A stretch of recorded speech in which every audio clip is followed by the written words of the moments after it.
La non-application, c'est vraiment la question de dire la vérité. Et je pense que c'est vraiment comme ça que penser. Non appliquer, aucune université n'appliquera pas. Si l'État va jusqu'au bout, c'est pas nous qui fixons, c'est un décret qui va être signé a priori par Mme Vidal, la ministre, et qui va nous dire vous devez appliquer les frais d'inscription à tel montant à partir de l'année prochaine.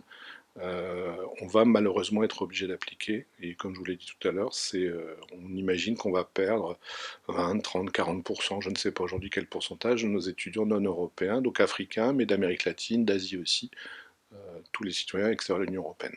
Je pense qu'elles vont appliquer à la fin, et donc elles vont attirer des étudiants qu'on va faire payer alors qu'on leur a dit au départ qu'ils ne paieraient pas.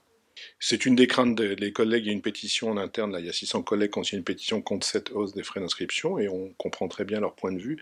La crainte, c'est qu'on commence par les non-européens pour augmenter les frais d'inscription de tous les étudiants derrière. La ministre a dit le contraire, voilà, dans une interview récente, mais c'est une vraie crainte que nous avons puisque en termes d'accompagnement financier, l'État n'aide pas suffisamment les universités, au moins ne les aide pas à la hauteur des challenges qui sont les leurs.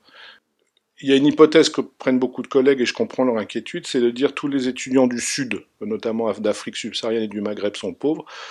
Or, certains oui, certains non. On a aussi des étudiants marocains, par exemple, ou algériens, de classe moyenne ou supérieure, qui pourraient payer. Je pense que le gouvernement parie là-dessus.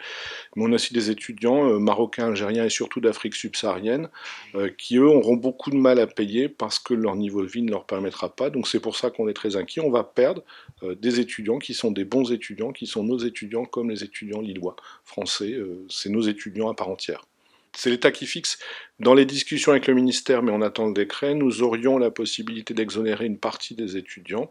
Dans le cadre d'un plafond, les chiffres qui circulent dans les informations qu'on a actuellement, ce serait 15% des étudiants qui pourraient être exonérés. Donc là, c'est l'élément. Donc ça